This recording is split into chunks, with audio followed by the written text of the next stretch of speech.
बाबा बहुत सच्चा धारी है, फलाना है, ठीक है। तो भैया हम सबरे हमारे पर पास में है रहा है हमारे, तो हम भी देखते हैं भाई ये बाबा ना, ये बवंडर है भैया, बाबा बाबा कुछ नहीं है। यहीं बैठे थे सोफा सेट में, बढ़िया तरह से बैठे थे, लेटरिन बाथरूम बढ़िया बनाया उनका, ऐसी व्यवस्था भंग कर दी है बाबा ने, इसका कोई जवाब नहीं है।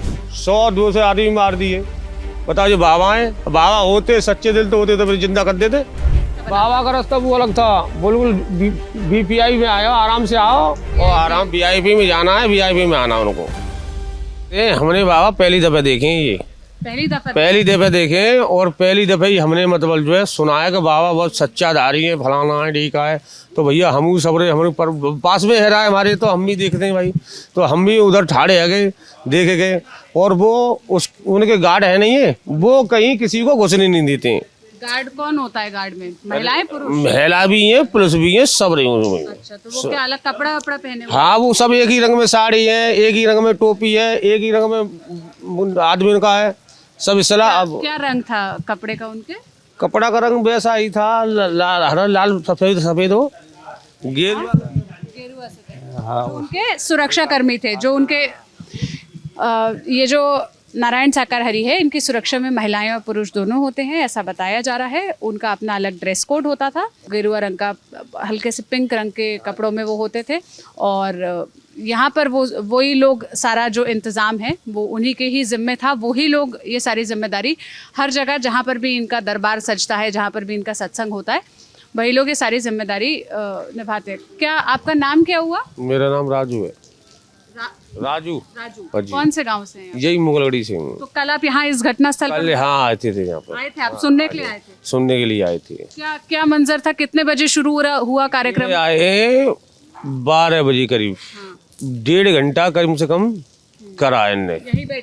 यहीं बैठे थे सोफा सेट में, बढ़िया तरह से बैठे थे, लेटरिन बाथरूम बढ़िया बनाया उनका, सब चीज़ बढ़िया बनाया। वहाँ से बैठ के अपने 2 घंटे या 2 बजे में ही चले गए हैं। 2 बजे के बाद में चले गए, वो वहाँ नहीं पहुँच पाए। उसके बाद में तो रेड़ा पड़ गया है, आदमी के ऊपर आदमी के ऊपर। अब जब पूरा पंडाल भरा हुआ उतने ही आदमी उधर साइड पे, इतने या पंडाल में उतने रोड पे भी है, तो कुछ जनता भाई कितनी बढ़ाएगी। और गांव के आदमी तो गांव ने रास्ता देखी है, तो गांव तो शॉर्टकट निकल जाएगा। और बाहर के आदमियों ने क्या देखा यहाँ पे? कुछ नहीं देखा, वो तो बेचारे सीधे जाएंगे ना। इस तरीका से बहुत बड़ा ऐसा हादसा हुआ है कि हमारे गाँव पे ये मान लो शब्बानी छाई हुई है।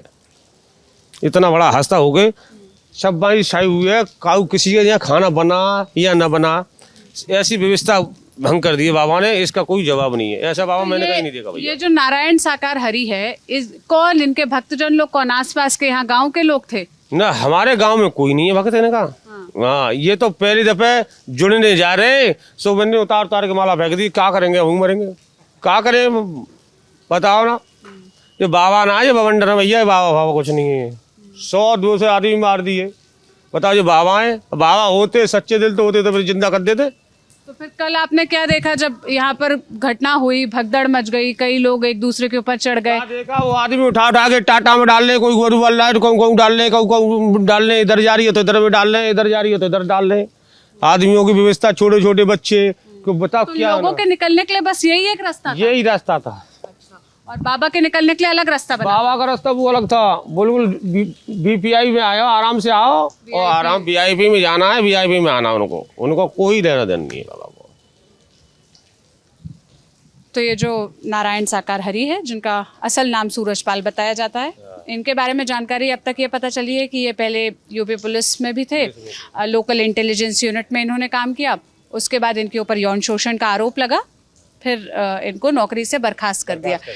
ये कहानी बताते हैं कि मुझे नौकरी के दौरान एक सपना आया कि मुझे लोगों की सेवा करनी चाहिए, मेरा भगवान के साथ साक्षात्कार हुआ, ऐसा इनका दावा है।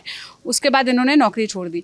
अलग अलग मीडिया संस्थान की रिपोर्ट्स के मुताबिक इनके ऊपर अब तक 5 मामले दर्ज हैं, जिसमें ज़मीन हथियाने का भी मामला है, जिसमें जितने लोगों को भीड़ जुटनी थी उससे ज़्यादा संख्या में भीड़ आ गई, और वो नियम कायदे कानून तोड़ने का भी इन पर आरोप है। वो कोरोना का समय था, करीब 50 लोगों की गैदरिंग की परमिशन थी, लेकिन हज़ारों की भीड़ वहाँ पर जुट गई थी।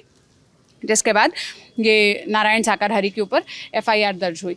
कल का भी अगर हम मंजर की बात करें जिसके बाद ये घटना हुई, 80,000 लोगों की परमिशन थी, 80,000 लोगों की गैदरिंग की यहाँ से परमिशन मिली हुई थी, लेकिन करीब 2.5 लाख जनता, हाँ और ज़्यादा 5 लाख आदमी है इधर में, कितना आदमी बनेगा, इतना ही वो रोड पे खड़ा है आदमी। दावा है कि और कई लाख लोग यहाँ पर इकट्ठा हो गए। और फिर जब आप पहले ये घटनास्थल अगर कैमरा घुमाकर विजय दिखाएंगे तो ये मंच है, मंच से ठीक पीछे से एक रास्ता जा रहा है जो ईंटें रखकर बनाया गया ताकि ये जो नारायण साकार हरि की गाड़ी है, इनका सारा जो भी काफिला है वो यहाँ तक सीधे पहुँच जाए मंच तक, और लोगों के आने और जाने के लिए सिर्फ एक ही रास्ता रहा, ये जो सीधा रास्ता है। तो ये सवाल तो सबसे पहले आयोजक समिति के ऊपर, जो जिन लोगों ने इसका आयोजन कराया उनके ऊपर, प्रशासन के ऊपर खड़ा होगा कि जब भी इतनी गैदरिंग होती है मल्टीपल एंट्री और एग्जिट गेट्स बनाए जाते हैं और वो होना ही चाहिए, वो यहाँ क्यों नहीं था, क्यों कोई इमरजेंसी के लिए रास्ता नहीं था, क्यों बाकी इंतज़ाम नहीं थे। दूसरी बात आती है सुरक्षा कर्मियों की, पुलिस वालों की, मेडिकल फैसिलिटीज़ की। तो यहाँ पर ये भी आरोप है, ये भी दावा है कि पर्याप्त सुरक्षाकर्मी, पर्याप्त पुलिस बल यहाँ पर नहीं था। अगर मेडिकल फैसिलिटीज़ की बात करें तो 80,000 लोगों की गैदरिंग के हिसाब से कम 5 से 7 एम्बुलेंस यहाँ पर होनी चाहिए थी, जो यहाँ मौजूद नहीं थी। भगदड़ जो हुई वो ये जो टेंट लगा हुआ है इसके ठीक सामने से हाईवे जा रहा है, जो मेन हाईवे है। बाबा की गाड़ी यहाँ से निकली, हाईवे पे यू टर्न लिया, जो दूसरी तरफ लोग खड़े थे उधर पर भगदड़ हुई। वो भी ऐसा ही दलदल वाला इलाका है, वहाँ भी ऐसा ही खेत लगता है जैसे इस खेत में पंडाल गाड़ा गया, और जब 2-4 लोग गिरे, एक के ऊपर एक गिरते गए और फिर ये पूरी घटना हुई।